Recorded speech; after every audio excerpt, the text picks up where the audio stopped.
Boas, senhores. Hoje eu vou tentar mostrar para vocês aqui, passar um pouquinho do que eu aprendi sobre o OpenCPN, né?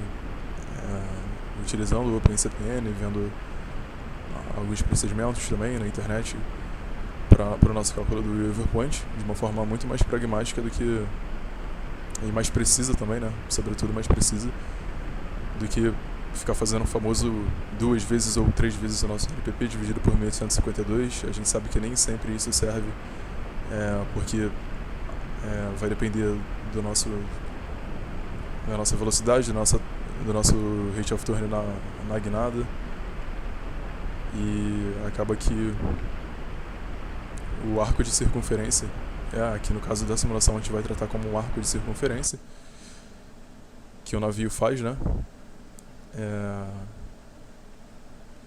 Vai depender aí dessas 3 variáveis, né? De velocidade, de raio do nosso arco e do nosso rate of turn planejado para iniciar a guinada naquele ponto. Então existem inúmeras formas, né, de calcular o nosso Weaver-Point.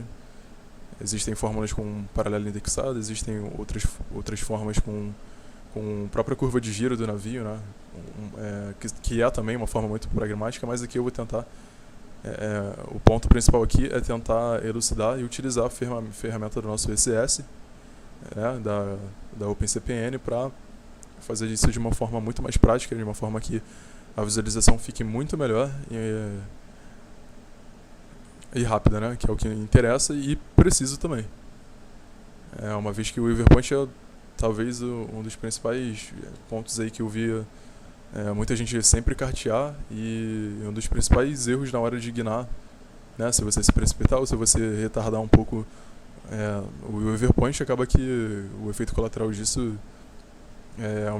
é uma simulação que vai varar ou vai encalhar, enfim. E, bom, sem mais delongas, a gente está aqui no canal do Rio de Janeiro, né, saindo do TECOM. O nosso navio aí com 220 metros de LPP, mais ou menos 30 metros de boca. E a primeira coisa que nós iremos fazer é calcular o nosso raio para inserir no OpenCPN. Por quê? Quando nós estamos tratando aqui de Weaver-Point, né? Nosso navio vai ter uma velocidade, vai ter uma rate of turn, né? Que a gente vai planejar, e aí vai depender de cada navio, vai depender de você saber quantos graus também de leme e o seu planejamento para uma determinada rate of turn numa determinada derrota. Então aqui, como a título de exemplo, eu vou utilizar 15 graus de hot, mais ou menos.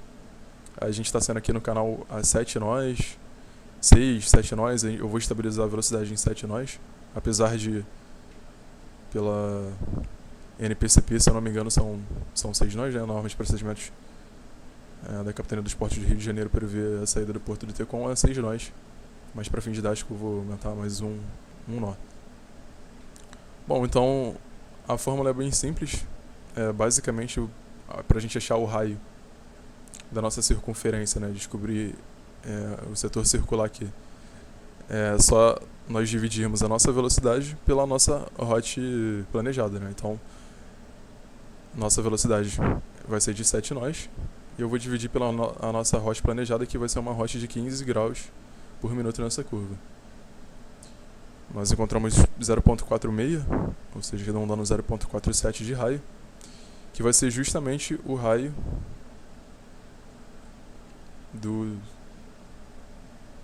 da nossa circunferência, né? Uma vez que, para a simulação, a gente vai tratar a curva do navio como um arco de circunferência. Então, para nós utilizarmos, nós iremos clicar com o botão direito. Vamos lançar aqui uma marca, né? E vamos editar essa marca para o Weaver-Point /1. Vou colocar aqui o símbolo do Weaver-Point /1. Geralmente utiliza-se um quadrado, né? Mas ao quadrado. Então o waiver point barra 1 nós iremos vir aqui em estendido. Intervalo de anéis número 1. Eu vou colocar uma cor cinza escura aqui para não contaminar tanto a tela. E vou botar 0.47 milhas, que é o nosso raio da circunferência. E aí, como vocês podem ver, ele gerou uma circunferência de raio 0.47 milhas. E de uma forma bem pragmática, a gente vai conseguir saber prever o comportamento do nosso curvo de navio, do nosso navio, né, na curva de giro, no waiver point, e obviamente os pontos que nós tangenciarmos nossas derrotas serão os pontos de início e de fim do nosso, no caso do início do waiver point, que ir estabilizando novamente da derrota para seguirmos para a próxima pernada, né? Então é importante que a gente alinhe aqui nosso waiver point 1 bem aqui tangenciando mesmo, né?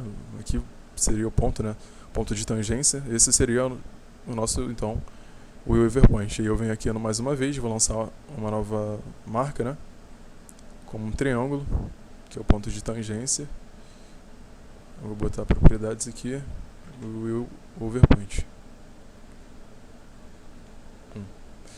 Beleza, então a gente sabe que aqui, quando nós chegarmos aqui, vai ser o nosso primeiro ponto de guinada, né? O waiver point 1. Lembrando que, como a depender do navio, existe um delay na nossa guinada. Então, assim, caso o navio tenha um delay de 30 segundos até começar a guinar, com cinemática básica, né, a gente consegue descobrir a nossa distância que o navio vai percorrer durante esses 30 segundos, né, mantendo uma velocidade de 7 nós. E aí é de costume que a gente chegue ao waiver point um pouquinho mais para avante, né? A gente pode fazer uma medição aqui, ou para termos práticos, a gente pode colocar aqui 100 metros ou 200 metros a mais. Geralmente se coloca assim 200 metros a mais, que seria mais ou menos aqui. Só que para um navio aqui, de forma prática, que nós estamos fazendo, a precisão hidrodinâmica do navio no simulador não é tão real assim. Então, a termos práticos, nós iremos deixar nosso waiver point exatamente nessa posição. Uma vez que o navio, dado a ordem de leme, ele demora um tempo quase que insignificante, nesse caso aqui, né, para começar a nossa taxa de guinada, cerca de 10 segundos. Isso aí vai depender da hidrodinâmica de cada embarcação. Bom, então nosso waiver point 1 foi aqui, né, e aqui nós estabilizaríamos. Eu vou ativar aqui a nossa derrota. E agora a gente vai para o simulador ver de forma prática como isso vai acontecer.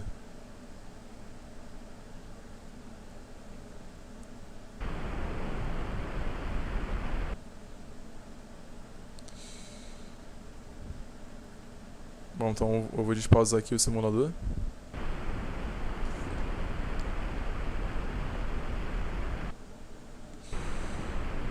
Como vocês podem ver, nós estamos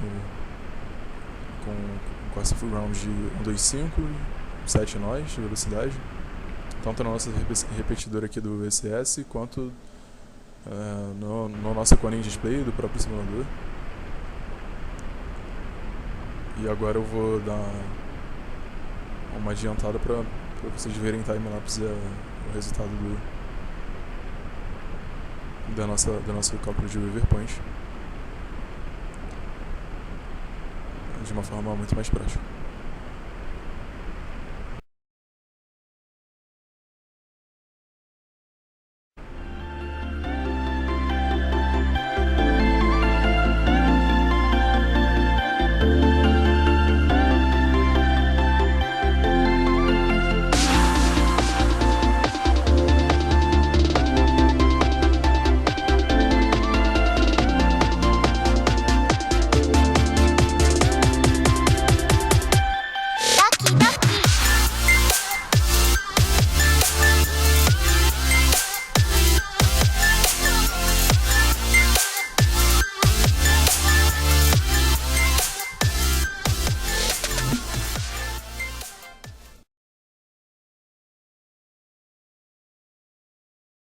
Como vocês poderão visualizar aí, é bastante preciso, né? Obviamente, se nós começarmos a guiar um pouco depois, né? No caso aqui foi um pouquinho depois, acaba que desalinha aqui, mas é só um detalhe.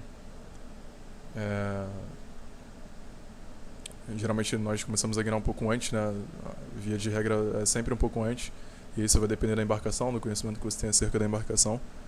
Mas a título de exemplo aqui eu comecei a guiar exatamente no ponto. E agora eu vou apagar a derrota aqui para a imagem ficar menos poluída possível. Eu vou desativar a derrota e vou apagar.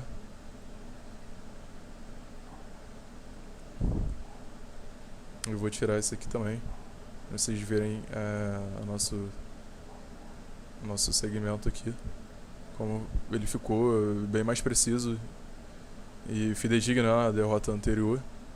Isso é uma forma bem mais precisa, né, da gente estar utilizando aí nosso cálculo do overpoint, e isso se daria também se nós prosseguirmos a nossa rota, por exemplo, continuando aqui a nossa derrota. E se, por exemplo, nós fôssemos para o fundeador número 6, que fica no outro lado da ponte aqui, passando pela ponte Rio-Niterói, a gente tem uma taxa de guinada aqui, uma variação, né, no ângulo de uma pernada para outra, bem acentuada. Então nós utilizaríamos, por exemplo, uma rota de 20 graus,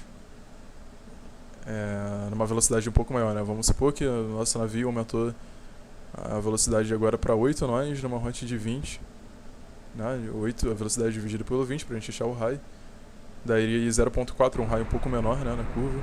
E aí nós faríamos a mesma coisa, né? Viremos aqui em propriedades, estendido, e diminuiríamos para 0.4. Essa seria a nossa taxa, nosso raio. E aqui seria o overpoint para essa do waypoint 2 para o waypoint 3, né? Então, muito provavelmente o nosso navio teria esse comportamento, né? Desse ponto até esse ponto. Bom, espero que tenha ficado claro. Lembrando que vocês podem adicionar mais de um overpoint, né? Mais de uma circunferência, lançando uma nova marca aqui, utilizando a propriedade mais uma vez, que é o número 1. Pode utilizar mais de uma também, mais de um anel, né, a distância entre eles. 0.5, por exemplo. E aqui nós teríamos outro anel, enfim. Outra forma aqui também, antes de eu finalizar o vídeo, que geralmente eu vejo bastante pessoas utilizando, é o anel no nosso próprio navio, né? Então, vamos supor que eu tenha calculado o meu raio, né,